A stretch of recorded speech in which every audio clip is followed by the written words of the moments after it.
Eu sou Regina Próspero, sou do Instituto Vidas Raras, uma entidade que nasceu na cidade de Campinas em 2001 com o intuito de ajudar pessoas e familiares com mucopolissacaridose. A mucopolissacaridose é uma doença degenerativa, progressiva, ultra rara, acomete em torno de 1000 pacientes no Brasil e eu tive 2 filhos com essa doença. Depois ela veio para Guarulhos, onde a sede é desde 2008, e nós acolhemos pessoas e familiares com doenças raras no geral. Eu sou o Fábio Almeida, sou da Associação Brasileira de Paramiloidose. Essa associação foi fundada em 1989 por pacientes.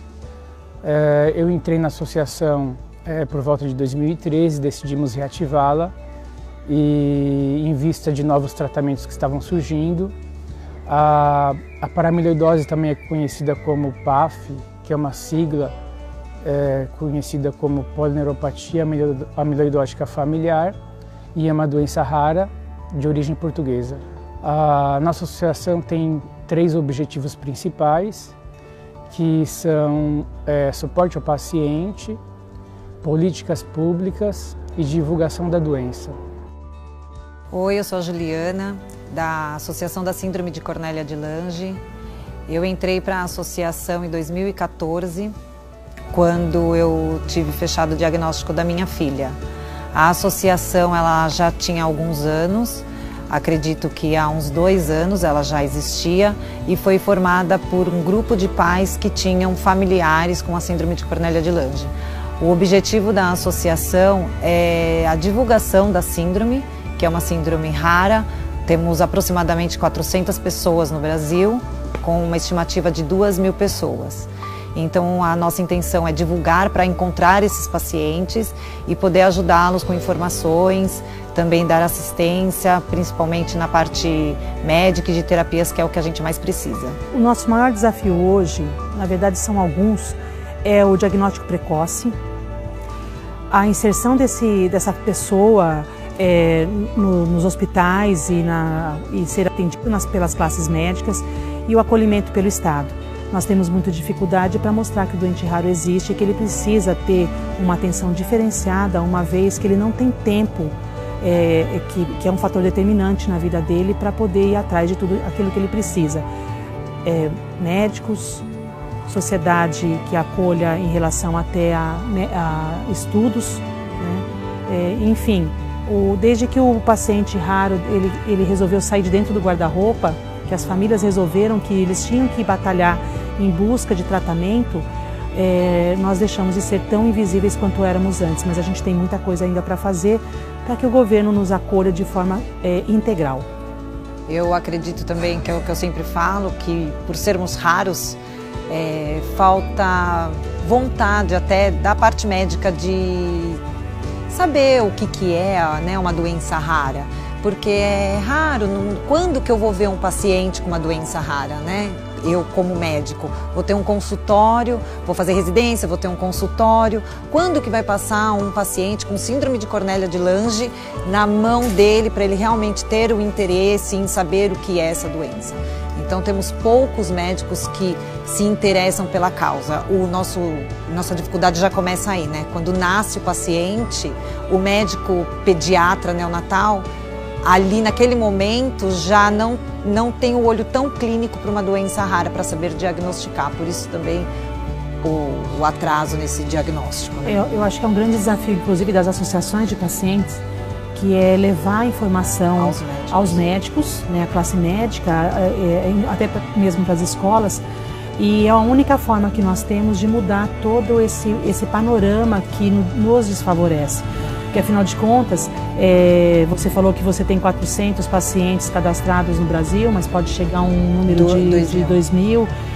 Você, Fábio, quantos tem? No nosso caso também cerca de 400 e na nossa base de estimativa 1 para 100.000 seriam uns 2.000 pacientes também. É o que falam também da nossa. Hoje nós temos 1.000, mas alguns médicos insistem em dizer que existe um nascimento a cada 200.000 nascidos, o que a gente ainda não conseguiu chegar.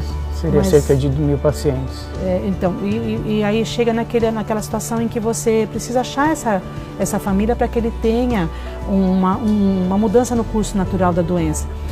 Falamos num contingente de 2.000, 4.000. 2.000, por volta de 2.000 também. O nosso também, só que doença rara é uma que acomete 65 pessoas a cada 100 mil. A 100 mil.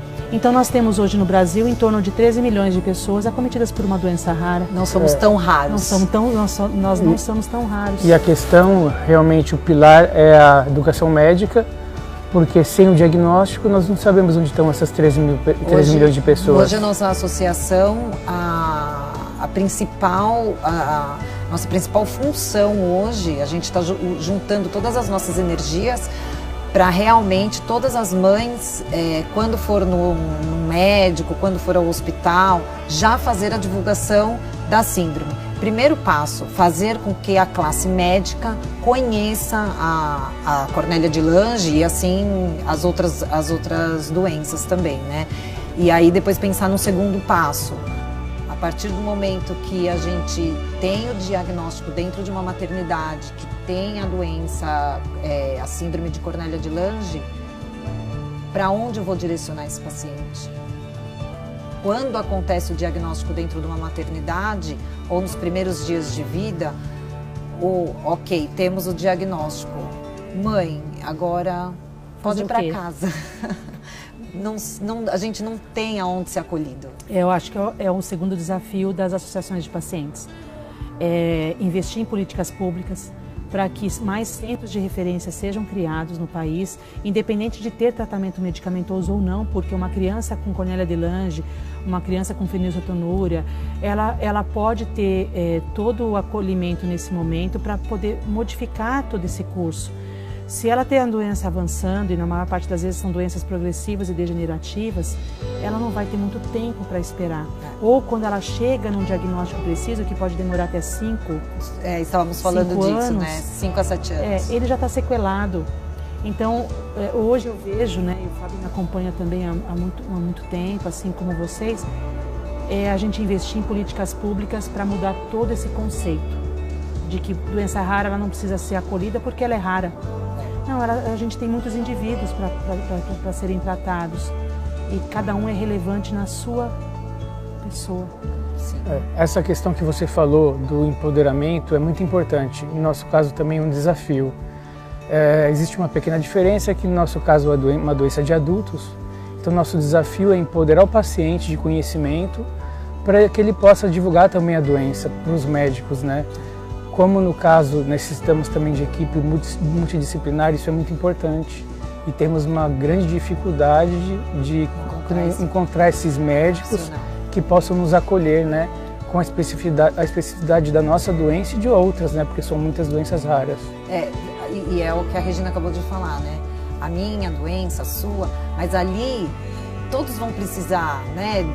Entre outras tantas, né? Somos só representantes de fisioterapeuta, de fono, de terapia ocupacional, de um psicólogo comportamental, né? Quando a gente tem esse atraso neurológico, tudo junto com uma das características. E a gente não tem para onde ir. E se tem, eu tenho muitas famílias que é atendida pelo governo, pela prefeitura, mas a sessão de fono é com 10 crianças. Meia hora, 10 crianças. Ela teve algum proveito disso? Não. Ela passou 30 minutos estressada. Na verdade, até pode piorar o quadro dela, porque não tem o atendimento especializado. Não tem. Não culpo também esses profissionais de não saberem sobre as doenças raras. Eu, antes de ter a Malu, também não sabia, não fazia parte do meu dia a dia essas conversas. Então, cabe mesmo a nós, pais e associações, levarem essas informações e mostrar que o atendimento realmente é muito precário, que a gente precisa ser cuidado de perto. A gente não pode ser mais um no meio de tantas pessoas. Uma das coisas que até eu falo sempre, que eu acho relevante, o médico realmente ele não tem nem condições, ele nem é obrigado a saber tudo. Num rol de 6 a 8 mil doenças raras, o médico que disser que ele domina tudo, ele já está mentindo. Mas ele tem que ter a humildade de saber que ele precisa ir atrás de mais informação. E nós, enquanto associação, temos que ter esse cuidado, esse carinho e até mesmo essa interlocução com a classe médica para levar uma informação e mostrar para ele que, apesar de raro, nós precisamos desse acolhimento. E ele vai precisar, eu tô aqui, você, assim, eu preciso de você. Então, levar capacitação para essa classe de profissionais. Às vezes, enfermeiros também. Né? Sim. A classe Toda médica, classe a área da saúde, ela tem que ser bem nutrida de informação. E a palavra que eu acho que é a palavra que resume tudo isso que você falou e que eu também uso bastante é humanização. Humanização. Então, naquele atendimento, eu não sei o que você tem, mas me ajuda, me mostra. Sim, os profissionais da saúde têm que estar abertos a quererem aprender. E eu acho que as associações são um pilar mesmo de transformação de toda essa política pública e dessa questão da divulgação das doenças, né? Porque nós temos a propriedade, o conhecimento para poder falar muito maior do que eles. E se eles tiverem essa humildade, eu acho que pode haver essa grande transformação, na minha opinião. Concordo, estamos aqui para fazer isso mesmo. E uma das coisas também que eu comento muito, o médico desconfiou que tem alguma coisa errada no curso da saúde daquele indivíduo. Por que ele está vindo tanto aqui? Por que ele tem tanta intercorrência respiratória ou gástrica, ou seja lá do que for? Mas isso não é normal? Vamos investigar, vamos ver o que eu posso melhor fazer por esse meu paciente, porque não é possível que ele venha aqui tantas vezes com o mesmo problema. Verdade. Alguma coisa está errado. Eu vejo que no nosso caso, como é uma doença de adulto, de iniciação tardia, há um grande problema na atenção básica, né? Porque o paciente entra num loop de médicos e até conseguir ser atendido e diagnosticado passa por cerca de 10 profissionais.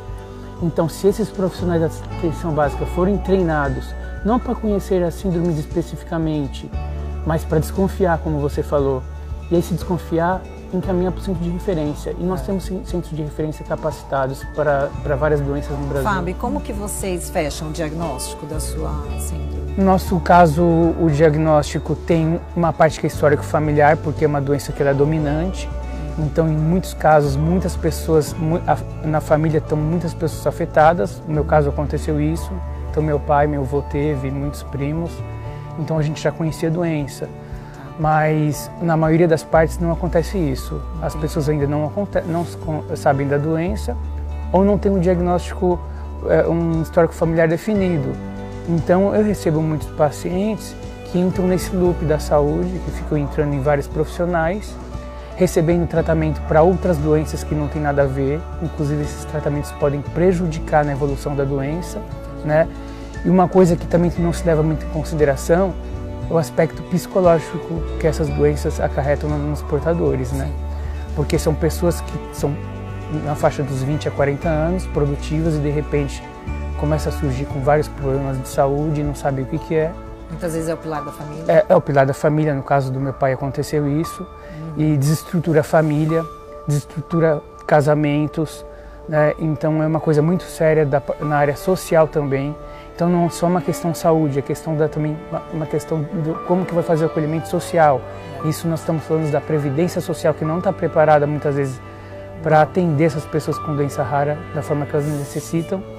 Então é uma gama, são muitas coisas que, na verdade, a gente tem que acolher do paciente. Esse suporte ao paciente é bem complexo, na verdade. Esse é um outro desafio da associação, né? Porque o nosso trabalho não se resume somente em levar aquele paciente para um diagnóstico, mas sim inseri-lo na sociedade no todo, que isso mostra não só a escola, mas como também os direitos que ele tem que buscar, e são direitos que muitas vezes ele não tem nem noção de que ele possa seguir. Quando a associação recebe um paciente, ele recebe uma família e um paciente, geralmente a família, porque boa parte das doenças raras ela acomete crianças, né? 80% delas acomete criança. A gente pega famílias totalmente destruídas. Então, a primeira função é criar juntar, um vínculo, criar o mosaico. A gente fala que a gente montou o mosaico, porque a gente pega uma família totalmente destruída emocionalmente, que está totalmente desassistida, não sabe o que vai acontecer com aquele paciente, com o filho, né? O que eu posso fazer? A minha vida acabou. Sim. mostrar que não estão sozinhos, Não estão sozinhos. que existem outras pessoas que passam pelo mesmo problema. Exato, Integrar nessa comunidade é importante. Eu entrei na associação, acho que diferente de vocês, dessa forma. Como mãe Certo. de um diagnóstico que que o médico não sabia me falar, que eu dava um Google para ver o que era, e aí eu fui acolhida na associação exatamente dessa forma, né? Calma, vou te mostrar, Exato. olha quantas famílias que Vou te tem. mostrar o lado bom. Bom, Tá, mas aí a pessoa fala assim, mas qual é o lado bom? A O troca lado de bom experiência, é que gente, você é não está maravilhoso. sozinho. Sim. Eu venho de uma época em que não tinha Google, Pois né, para pois teclar, Foi. não tinha informação, não tinha. O pouco que se tinha estava em inglês, então eu sofri muito com essa falta de informação.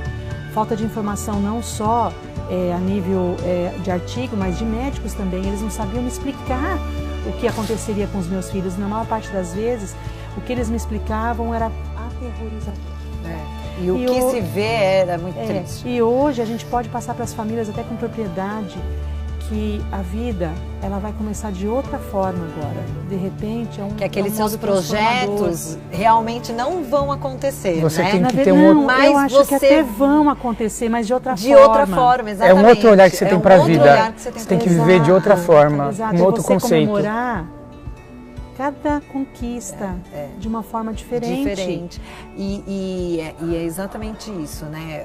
O tanto que nós estamos atrasados, que é o que a gente falou até agora, né? O tanto que nós estamos atrasados e o quanto também nós já avançamos. Sim. É, isso é Porque importante. a minha experiência é completamente diferente da sua e eu recebo muitas mães também que o filho tem 30, 35 e descobriu há 2 anos atrás.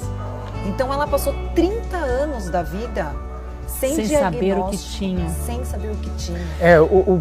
O pior do que você saber o que você tem é não saber. É não saber. Essa é a pior coisa. Eu sempre comento, porque a gente tem liderado uma campanha bem com afinco para ampliar a triagem neonatal. Porque a gente pode ter algumas mudanças ali em qualidade de vida para as famílias. Sim.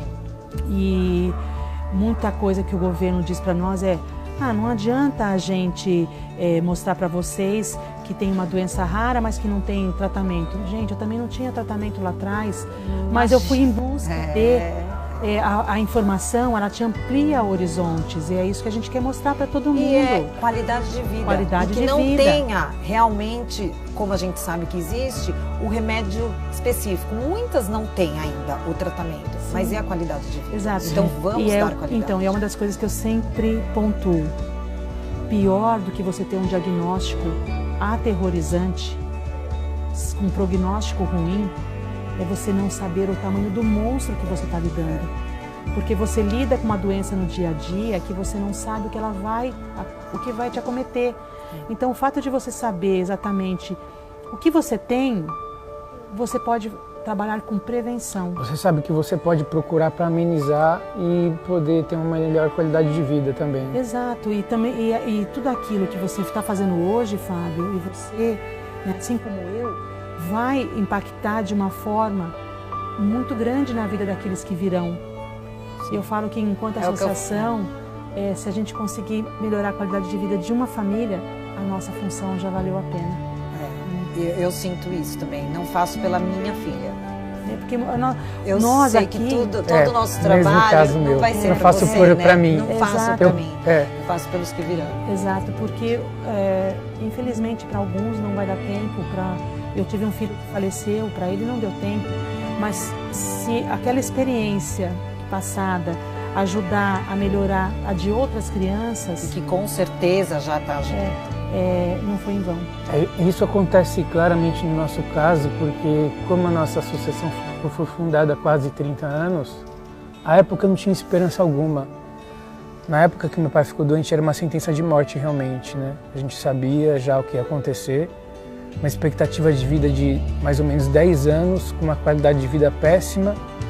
E se essas pessoas não tivessem começado há 30 anos atrás, hoje não teria nada. De repente você né? não estaria aqui também. Exatamente, só que hoje a gente já tem acesso a tratamentos que são revolucionários no curso da doença. Eu mesmo participo de uma pesquisa clínica de um medicamento que vai ser revolucionário. Então é uma construção, a gente tem que entender que é uma construção, que é passo a passo e que nem sempre o ideal a gente vai conseguir agora, mas se a gente não começar a caminhar, nunca ninguém vai conseguir, né? Então é realmente uma coisa que eu penso para o futuro, mas o futuro para a gente está cada vez mais próximo. Eu acho que isso vai acontecer nos próximos anos para a maioria das doenças raras, com o avanço da ciência e da medicina. Eu acho que o nosso caso aqui é pautado em desafios em cima de desafios, né? Você termina, você consegue uma conquista, mas o desafio seguinte eu falo que é um trabalho de formiguinha, e não é um trabalho que é feito da noite para o dia. Exato. Infelizmente não é, mas o fato da gente ter um trabalho de formiguinha que trouxe já muitas conquistas, já está bom. Mas a gente precisa ainda melhorar bastante as nossas políticas públicas e mudar. Daqui a 10 anos a gente sentar de novo e falar assim, olha atrás a gente não conseguia escola, hoje a gente já tem escola, o transporte para essas pessoas melhorou, o tratamento medicamentoso não tinha para determinada doença, mas hoje eles já estão sendo melhor cuidados. É mudar os horizontes que a gente pode. E às vezes a gente que trabalha não tem essa percepção muito, mas se a gente for analisar, eu estou nessa associação há 5 anos e eu percebo que muita coisa mudou. Apesar da situação estar complicada, né? Muita coisa mudou. Eu percebo que as associações em geral têm lutado por um objetivo comum e pressionado o governo para conseguir as políticas públicas, né? E eu vejo que nós estamos a passo de conseguir grandes conquistas. Eu acho que enquanto instituição a gente está no caminho certo. Não só pedir, é mostrar soluções. E a gente tem conseguido mostrar soluções para o governo. Exatamente. E dentro das limitações eles estão nos atendendo, mas a gente precisa aumentar essa limitação deles. Mostrar com propriedade de categoria que nós temos aquilo que eles podem fazer para melhorar a nossa vida. A gente já conseguiu tanta coisa sem dinheiro público? Tudo que você está conseguindo, você teve ajuda? Não. Então a gente tem que mostrar isso, que é possível sim, desde que exista toda uma união, toda uma força de vontade. Um investimento da parte deles, assim como a gente está investindo na nossa parte. E aí sim, vira o investimento deles, né? Olha, a nossa parte a gente está fazendo, agora vamos investir. Porque se a gente tivesse um centro de referência de genética, quantas coisas, quantas pesquisas não podiam estar sendo feitas, quantos medicamentos já não poderiam estar aqui, quantas terapias, se poderia ser uma clínica, uma casa onde a gente conseguisse atender a família, como que foi que você falou, né? Dar o apoio para a família daquela pessoa que tem a doença, não só as terapias para ela, mas também para toda a família. E disso vir soluções para tudo, né? Porque a gente vai ter solução com medicamento, a gente vai ter solução com os médicos. É um centro de referência, como que se diz assim, aonde você se coloca até como pesquisa. Sim. Você se coloca como... Sim. Então a gente tem o médico, a gente tem o paciente, a gente vai ter os laboratórios querendo saber o que está acontecendo, está tudo ali. Hoje eu sinto que está tudo isolado, porque não está tudo estruturado. Sozinho. Você está lutando sozinho por uma coisa, a Regina está lutando sozinha por outra coisa. Eu acredito sim que existindo um centro onde tudo vai se unificar, as coisas tendem também a avançar mais rápido. Eu vejo também que a própria omissão do Estado leva com que nós assumamos muitas das funções. Coisas, sim. E isso nos leva a ter muita propriedade de falar para o Estado, da nossa experiência, como as coisas devem ser feitas, exatamente, né? Exatamente. E nesse caso eu acho que, claro, o Brasil é muito grande, né? E eu acho que a saúde é muito concentrada aqui, principalmente na região sul e sudeste, que eu vejo como a gente atende o Brasil inteiro. E a gente tem que expandir esse conhecimento e essa estrutura, né? São Paulo tem uma razoável estrutura de saúde e nós estamos aqui. E nós vemos a grande diferença. Nós já fizemos tudo isso até aqui sem vocês. Agora, né? Vem aqui, agora você vai investir na gente. Na verdade, a gente mostrar que não precisa reinventar a roda, né, gente? Exato. A gente já tem o trabalho construído de muito tempo. Hoje a nossa construção está em cima também de levar tratamentos para essas pessoas, né? Existem, assim como você falou, que é o desejo de ter empresas que queiram fabricar medicamentos para mais doenças raras. Eu acho que isso de certa forma já até está acontecendo. Porque que a gente precisa é fazer com que as nossas famílias tenham acesso a esses tratamentos. E, em cima disso também, levar o governo a acolher esses tratamentos como incorporação. Porque hoje o fato da gente trabalhar com produtos que são opções únicas de tratamento para os nossos assistidos de uma forma tão marginalizada, ainda tem ferido muito o nosso conceito de cidadania. Né? Existe um tratamento que aquela pessoa precisa, por que eu preciso esperar tanto tempo para ele ser incorporado? Existe o tratamento, existe a solução. Exato. E não chega na família. Exato, é inconcebível para qualquer mãe, para qualquer pessoa, saber que existe um tratamento e ele não está disponível para você dar para aquele seu ente que está precisando. Você vê morrer. E você vê morrer. Essa semana mesmo morreu um.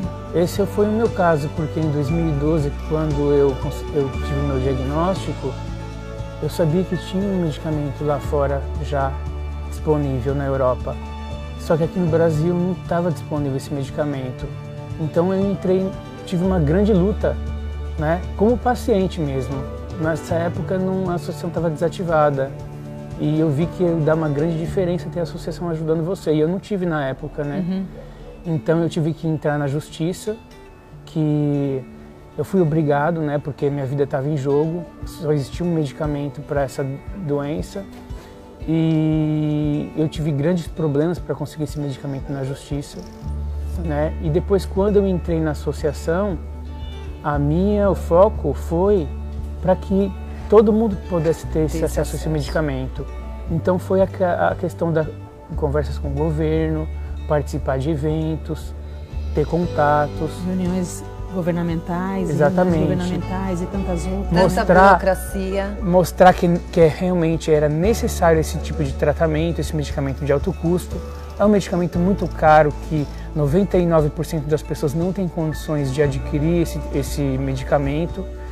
E foi uma construção de 5 anos e recentemente o nosso medicamento foi incorporado. No começo eu achei que uma coisa que não seria possível, né? Porque era uma coisa muito distante. Quando eu fui atrás do diagnóstico, não existia nem registro no Brasil o medicamento. Então nós tivemos que ir atrás da indústria farmacêutica. Você tem que provar por A mais B que você está morrendo e que você precisa desse remédio. Você sabe que eu sempre acreditei que seria possível. Eu achei que seria uma coisa distante, mas... Não, distante sim. Aos poucos, eu fui até desencanado por alguns médicos a ir atrás desse tratamento. Mas eu fui atrás. Sim. Eu persisti. Mas em 5 anos você vê que aconteceu. Valeu a pena, tem acontecido. Né? Eu não esperei que demorasse tanto tempo. Eu achei até que fosse mais rápido, porque eu penso comigo que não é possível que pessoas precisando de um tratamento, um governo seria totalmente alheio a todo esse sofrimento. Tanta dificuldade. Exato. O remédio é caro? O remédio é caro, mas existem tantas outras coisas caras que são menos importantes e hoje estão à disposição no SUS, inclusive. Sim. Então, a minha condição, até enquanto associação e mãe, foi brigar para que todos tivessem acesso a esse tratamento.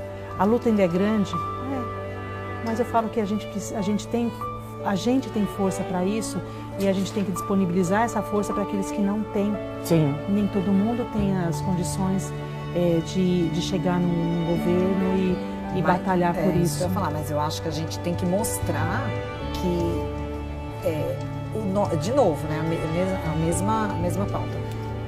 Que a nossa parte a gente está fazendo com méritos. Sim. E que não está chegando porque lá em cima eles estão dificultando. Sim. E que isso agora tem que ser mudado. Essa política tem que ser mudada. As pessoas têm que ter acesso. Todo mundo tem direito à vida. E o porquê dificultar? Ver pessoas morrendo toda semana porque simplesmente o remédio não chegou. Então é um absurdo isso, porque toda a nossa parte a gente fez, como família, como associação, como mãe, tá todo mundo lutando para viver. E não é justo lá em cima colocarem qualquer empecilho, por maior, pequeno, que seja, por uma vida. Eu falo que cada um tem que fazer a sua parte, nós estamos fazendo a nossa. E é mostrar para eles qual é a parte que lhes cabe, né? Porque às vezes eles esquecem. Sim. Não, esquecem todo dia, às vezes não todos os dias. Mas é o nosso trabalho de formiguinha. A gente já avançou um bom tanto daquilo que a gente lá atrás a gente nem tinha, mas o nosso trabalho ainda tem um grande tempo para a construção e assim, cada dia também vem uma coisa nova e a gente vai ter que os nossos limites eles vão ser sempre ultrapassados. Mas nunca vamos chegar no final. Porque nós atingimos objetivos, aí tem outro. Aí tem outro e outro. Nunca vai acabar. Claro. Mas o importante também é dizer sobre a Comissão Especial no Senado. Né, São coisas que as associações conquistaram. Foi uma conquista grande das associações, que foi a pressão da sociedade civil organizada, das associações em geral, né? E que estamos aí a passos de ter projetos de lei muito importantes ser aprovados, focado para o tratamento das pessoas com doenças raras. Sim. Então isso é um exemplo do que se trabalha de formiguinha que vem dando resultado. E isso tem que ser divulgado também pelas associações. A conquista que todas conseguiram. Nós temos que ser transparentes e mostrar todo o nosso trabalho para os pacientes para que haja um engajamento, né? Que eu acho que quanto mais conquistas a gente consegue, isso anima as pessoas a nos ajudar, né? Porque também nós precisamos de números, nós precisamos de pessoas, o apoio de conjunto. Dessas famílias que, afinal de contas, nós estamos protegendo, né? Defendendo, porque a gente não está defendendo só o nosso, a gente está defendendo uma classe toda. É muito pelo contrário, né? Não, e às vezes as pessoas precisam estar mais engajadas na nossa luta também, porque afinal de contas é um leque, né? E não é uma luta fácil, porque você é uma tem luta que falar... às vezes inglória. Sim. Você é o elo mais fraco da cadeia, porque você lida com a indústria farmacêutica, com o governo e com a classe médica que é extremamente organizada. Então é o elo mais fraco, mas na minha opinião é o elo que vai fazer com que essa engrenagem funcione. Sim. Eu acho que isso é ter conscientização, né? E como são muitas doenças raras, são cerca de 7 mil, a gente sabe que não existe 7 associações para todas essas patologias. Não. Então eu acho que também nosso papel, no nosso caso, por exemplo, nós defendemos uma patologia específica, mas poder também estender a mão para as pessoas que vêm muitas vezes nos procurar de outras patologias, e a gente poder direcionar ou até fazer com que elas tenham essa visão e se organizarem. Eu já vi isso acontecer, de se organizarem e estabelecer outras associações e entrar na luta junto com a gente, né? E também associações como o Instituto de Vidas Raras, que acolhe todas as doenças, e também no nosso caso, durante todos esses anos, foi que nos ajudou muito, né? Desde o começo foi que estendeu a mão, e eu acho que a gente também nós chegamos onde chegamos porque nós tivemos essa parceria com outras associações. Eu acho que essa conversa aqui é um exemplo disso, né? É um exemplo de união das associações que podem transformar, né? Porque às vezes você só defendendo uma patologia ou até um grupo... Eu sou 400 pessoas no Brasil. No nosso caso também. Exatamente. Nós somos transformadores de vidas, né? Exatamente. Não vamos trabalhar tanto para 400 pessoas, né? Sim. Então, é isso mesmo que eu falo sempre para as pessoas, que não importa o tempo. Importa a qualidade de vida. Chega uma hora que o tempo para você já não faz sentido. Não faz sentido, porque às vezes o tempo está associado a sofrimento. Exato. E eu expectativas, preocupações. A gente aprende, inclusive, a abrir mão no tempo certo. A saber que dali em diante, então é melhor não ter. No meu caso, ainda mais que eu passei na minha família por muitos casos, e eu convivi com meu pai 10 anos, né? Muito triste. E ao mesmo tempo, o meu avô ficou doente logo em seguida. E era realmente sentença de morte, né? Não, eu imagino aí você, que viu o avô, viu o pai receber o mesmo diagnóstico. O amor, às vezes, ele não está em você ter, é você saber escolher. Porque o amor, ele existe de qualquer jeito, mesmo que já não exista mais. Você tem que aceitar e viver cada dia. Cada dia é o principal. Nós estamos aqui hoje conversando num ambiente agradável, é o que está valendo. Amanhã a gente não sabe para ninguém. Aí vem alguém falar assim, mas com o tratamento, né? Quanto tempo mais você acha que ele vai ter? Não sei. Eu não me preocupo com isso. Eu detesto. Eu também. Médicos que dão expectativa de vida. Pode ser que eu morra antes. Eu também não me preocupo com isso mais. Então, não me preocupo. Sim. Eu também não penso nisso. E é você saber que lá na frente, seja lá o que aconteceu, tudo que aconteceu dali pra cá, valeu a pena. Valeu a pena, sim. Tem que fazer a vida valer a pena, cada dia vale a pena. Né? Mas nós, é por isso que eu falo, nós somos pessoas privilegiadas. Eu tenho certeza disso. Porque todos os dias a gente aprende, a gente comemora a cada dia. Então eu me considero uma pessoa privilegiada por ter a minha filha dentro de casa e aprender tanto com ela. Tanto. Você tem razão, porque aconteceu isso comigo. Eu sou uma pessoa totalmente diferente depois que eu fui diagnosticado. Eu não consigo, se eu pego coisas que eu escrevi antigamente, eu não consigo me reconhecer. Não é você. Isso é uma coisa interessante. Também. Engraçado, né? Quem é essa pessoa, né?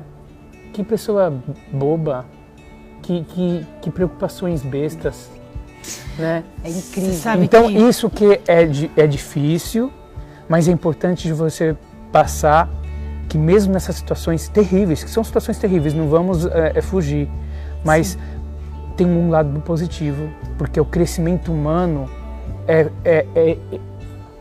isso que você vê, o crescimento humano espiritual é enorme, é gigantesco. Isso faz você mudar de uma forma como se você não mudaria em 100 anos.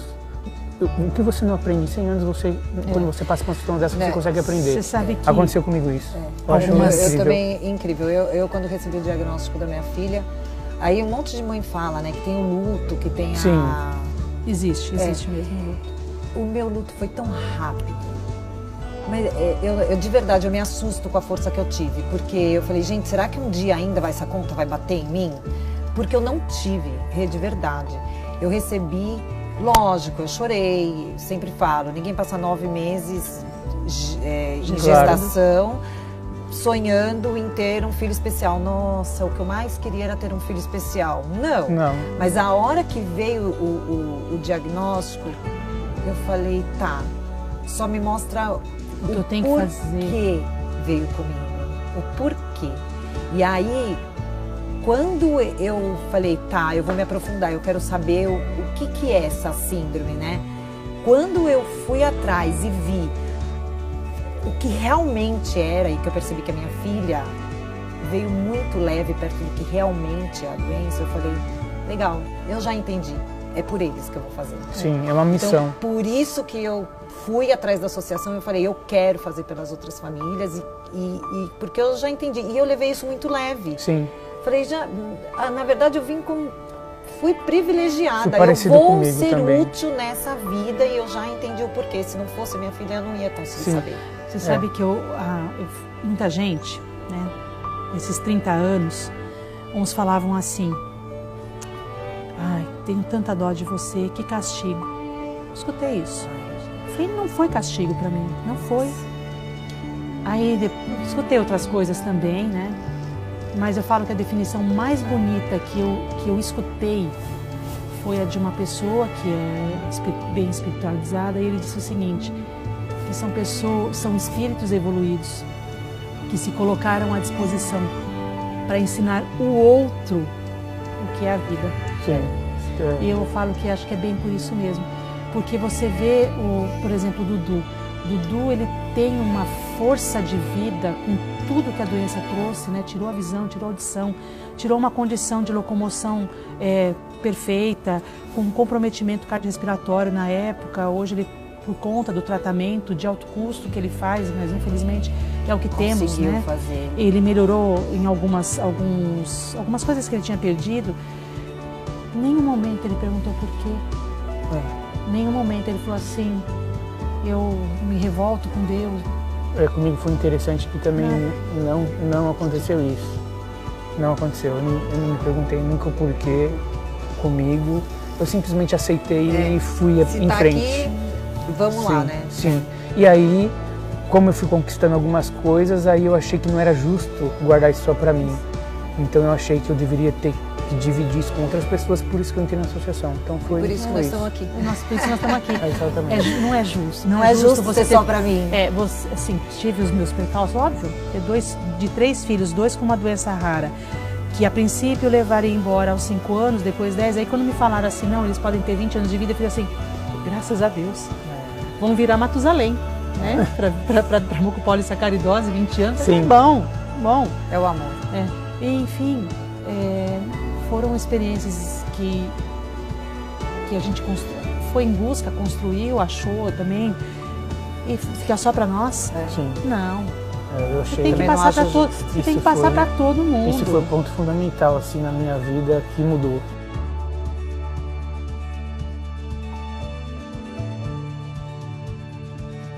O conselho que eu dou para quem foi diagnosticado por uma doença rara é procurar uma associação de pacientes. Eu falo isso porque eu também passei por essa situação e quando eu fui acolhido por uma associação, eu vi que as portas começaram a se abrir e coisas que eu tinha minha prioridade, que é acesso ao tratamento, eu consegui acesso ao tratamento devido à ajuda das associações de pacientes.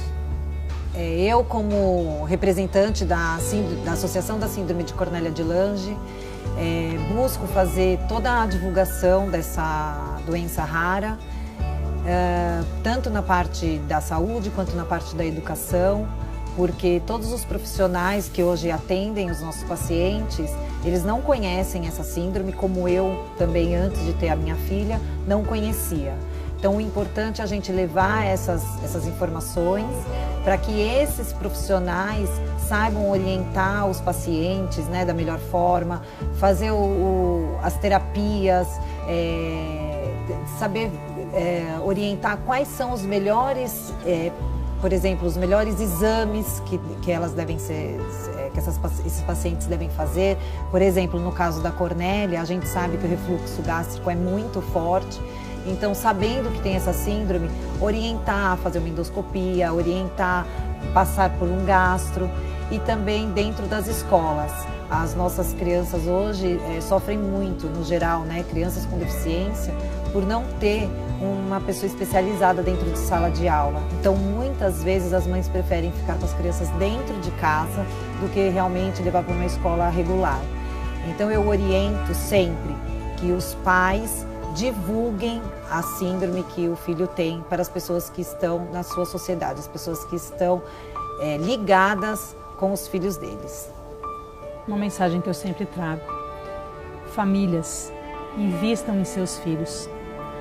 Cada investimento é único e pode mudar a vida totalmente do seu ente. Quando eu tive o diagnóstico dos meus filhos, foi tão aterrorizante que se eu tivesse deixado os 2 dentro de casa, eles teriam morrido de tristeza. Então, eu sempre comento que, apesar de um prognóstico ruim, investimento é a melhor coisa que a gente pode fazer desde a idade pequena. Acreditar que ele pode ser algo, ser alguém, e fazer com que todo esse prognóstico ele tenha uma mudança significativa. Investimento e acreditação. O restante é consequência daquilo que a gente pode trazer por eles, fazer por eles. Porque tempo, às vezes, não é o fundamental, é a qualidade de vida que você pode proporcionar para ele. O restante a gente só tem como lucro na vida dessas crianças. Acredite.